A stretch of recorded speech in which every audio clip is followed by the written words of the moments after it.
You're listening to the Suave Lover podcast with your hosts, Benjamin Ritter and James Amaro.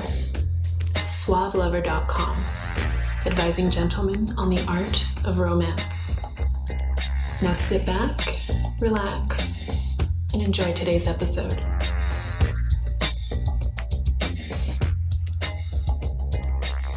Do you know that they did a study and they found out that kids were able to recognize Ronald McDonald more than they were able to recognize the picture of Jesus?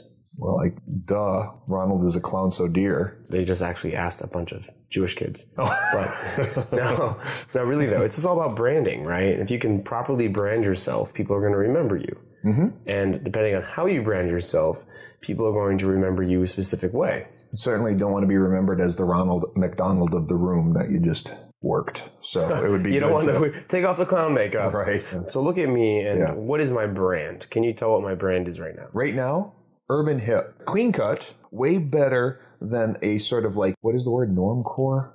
The Gap clothes wearing average kids. The plaid and the khaki. It's so funny and ironic you won't get how I'm looking normal, all right? No, you've got a very sort of nice dark toned t-shirt and jeans. It fits very nicely. It shows off your ripped guns. Boom. Boom. Oh, and of course, since you're not wearing socks, I can see that you're wearing your Everlast. I am wearing socks. You mean you're not wearing shoes? Excuse me, you're not wearing shoes. I'm wearing my Wick. Right. Wicking socks. So it's clear. Socks. It suggests sports. It would be like if I had a Nike emblem on my heart like that, but which I don't. Despite the Nike tattoo I have on my penis. On your penis. Just do it, I tell her. Just do it. And I look at you. Yes. And you have the long hair, we have the facial hair, we have you have the rocker hair. Well, yeah, at the moment I'm wearing my favorite House of Blues t-shirt. Right now, if I saw you, I'd be like, what band do you play in? Right. And what hotel are you staying in? Because I want to do lots of naughty things to you. If you were a girl, I hope. Well, yeah. Why are you calling me out like that, James? I thought we had something special here. I've been recording for a while. It's a year now. Right, because I actually work my day job today, and I give this sort of like, hey, I'm edgy and rock. By the way, the people I work with tend to have lots and lots of holes in their body, in their face region, and lots of ink and markings, so, which I don't. I don't like tattoos. I try to convey that kind of like, hey, yeah, I would get on a motorcycle and whatnot, but I'm not going to permanently put a skull onto my upper forearm here. And I think if I worked with your coworkers, right, I would be dressed in grunge, much more grungier, and a little bit more harder. I have like a leather cuff on or something. Right. Earlier today, if you caught me, I was wearing like dark blue kind of slacks, a light blue top with a black belt, dress shoes, hair was slicked differently. I was matching, because I work at a hospital during the day, and I had to match my environment. Right. Now, I used to, though, in that environment, wear my fat pants. My fat black pants. Yes, right. That I got at Target. The shapeless. Shapeless. Like, you basically, I was MC Hammer, but I was going to work. Well, but I bet they had nice pleats. No pleats, though. Oh, good for you. At least you got rid of the pleats early, even in your fat pants. I once wore pleats. Oh. I had work or an interview, and I had worn my old, like, comfortable dress pants. Yeah. After that interview, I had to go to the bar that I worked at in Boys Town. Oh. Within 30 seconds of approaching my coworkers. And just as a reminder for the non-Chicagoans, Boys Town is the gay part of town where all the gay bars are at, and you were working as a bar back in a gay bar, right? I was immediately told, are you fucking wearing pleats? Right. Who do you think you are? Never wear those again. Let me set the clock to the 80s and punch you. Since that time, since that day, since that moment, I was like, I am never wearing pleats again. I don't get it. I don't understand it. But I understand a smooth front is much better than a pleated front. Right. You know, it's kind of interesting because we're going to dispense sort of fashion, impression, and look advice. And there's a couple of things that you should keep in mind. If you're comfortable in your clothes, that may not be a good thing.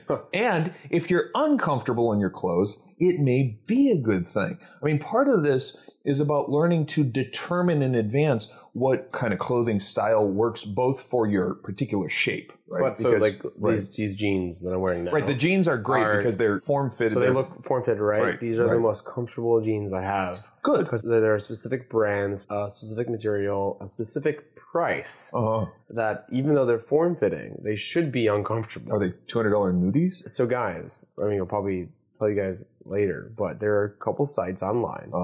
jackthreads.com, guilt.com, plndr.com, where you can buy $200 pair of jeans for $50. Cool. Those are the jeans you should be buying. Right. Because the material is great, the fit is great, you don't have to get anything fitted.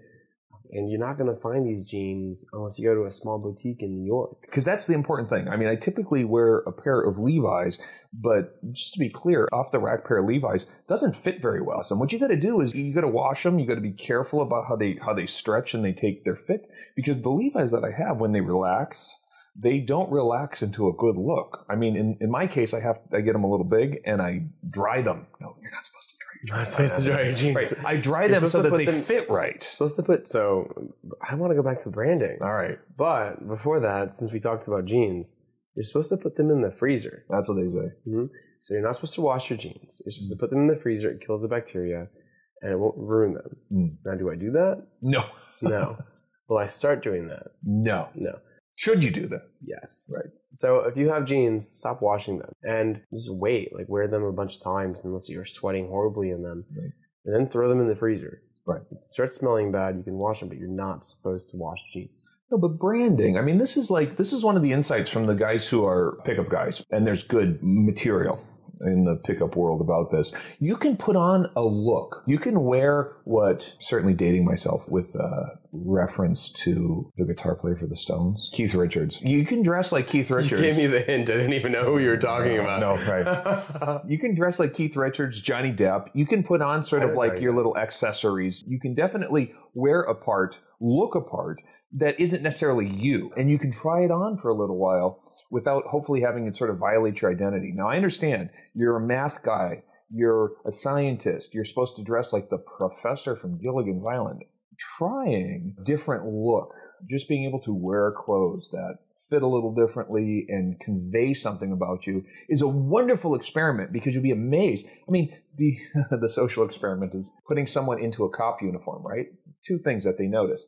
People treat the person differently because, of course, they think that they're a cop, right? But because they're treated differently, people feel different walking down the street in a cop uniform. Suddenly, they take on sort of a bravado, like a sense of entitlement walking down the street. I'm dressed like a cop. I know I'm not a cop, but other people treat me like a cop, and therefore you behave differently. You think and feel differently. I have a couple memories, really, really strong memories. I had to fly in an airport under a buddy pass. Okay. And which means that you fly basically for a discounted rate, but you're under like an employee's whatever. Right. You have to dress up. You have to wear right. There's a dress shirt, dress code for those, right? Yeah, you have to be in really nice clothing. When I did that the first time, I never used to dress up. I hate dressing up. I feel so confined in the dress shirt. I hate ties with a fucking passion. I love vests, by the way. I love vests. But the way I was treated, yes, sir, okay, sir, come on right in. Whenever I know that I need to make an impression, which should be always, right, I will fucking put a dress shirt on. I will put dress slacks on. I would put dress shoes on. You are treated so differently by everyone. Totally. Women look at you. Men look at you. Your boss will look at you differently. You're demanding a certain level of respect. Now, that's not to say don't put on gym clothes and go for a run. You're not going to run in a dress shirt and slacks. You won't feel very comfortable when you sweat that up. For the majority of your nights, you want to dress up. Yeah. If you're going out on a Friday, Saturday night, put a dress shirt on. If you're going to work, put a nice dress shirt on. Iron it. Yep. Learn how to iron. Yep. Learn how to sew. Yeah. I've fixed so many of my clothes. They made me take home ec in junior high. Good. And since then, I've known how to sew. I made a really cool platypus style once. Yeah. Great. Maybe you want to keep that one to yourself. I mean, totally build on that point. I wound up working in tech a long time ago and got promoted, such as it is, into a sales position based in New York. The second thing I did after I sort of adapted to the culture is I changed my wardrobe.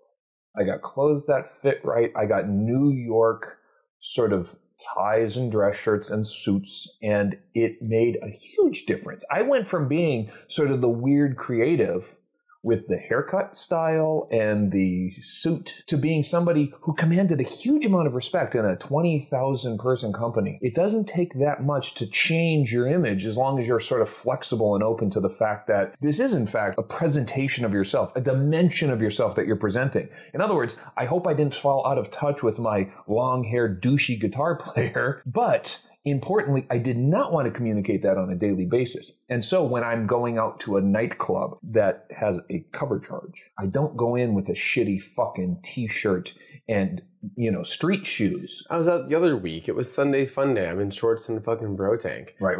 And yeah, it's fun. But my friend that I was with traveling to a bunch of different clubs with, she's like, let's go to this XYZ club. And I was like, look, I'm underdressed. That's a really nice place right now. Right. And I get that you want to go there. Right. But I would feel embarrassed going there. Sure. And that was good for me because it's like, look, I'm not going to approach my contacts there looking like I am. Right. I look good, but I don't look good for that place. Right. It's important to know your brand for the places that you're going and what you're trying to display. Now, I go home and rip off my dress clothes. Sure. I hate wearing them. But I know that the experiences I have when I'm wearing them will be so much better. How do you even know what to wear? Go through men's magazines, go through GQ, go through Maxim, look at the advertisements, go online, go look at Lookbook. Your haircut's important, your hygiene's important. Right. For me right now, I'm throwing out all my cotton underwear. Oh, fine. I'm at the point right now where I want... You're pure commando. Oh, yeah. If I'm not commando, I'm wearing really form-fitting, comfortable, like sports almost, Lycra kind of spandex underwear, where they're briefs, they're not underwear, they're not boxers. I wear skinny jeans.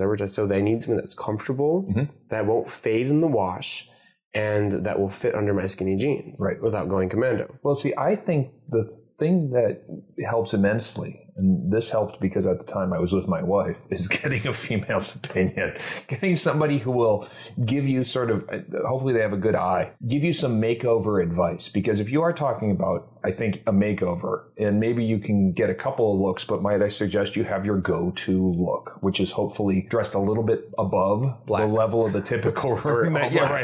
Pretty much what I do. But that'll work, right? Because it's sort of like a good default look. And then you can accessorize on it. If you're going to get a few memento items like the wristband or a watch or a necklace, or in my case, I have the ring that doesn't ever leave my hand, you get a couple of accessory items. That's great because then you've got stupid talking points. And of course, I'll paint my fingernails. That is a really nice little poppy kind of a thing. That conveys something, right? If I have my fingernails painted and I'm trying to be taken seriously, it's not going to work. It conveys, I don't care whether or not you take me seriously. So too does a tattoo sleeve, if you're the kind of person who is into that. It conveys, I don't care.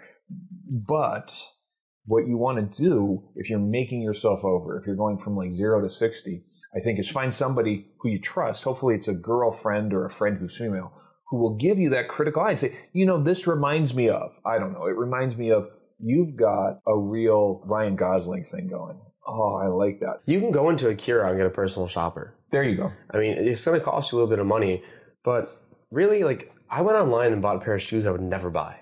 They were suede, they're fucking brown, and they have like designs on them.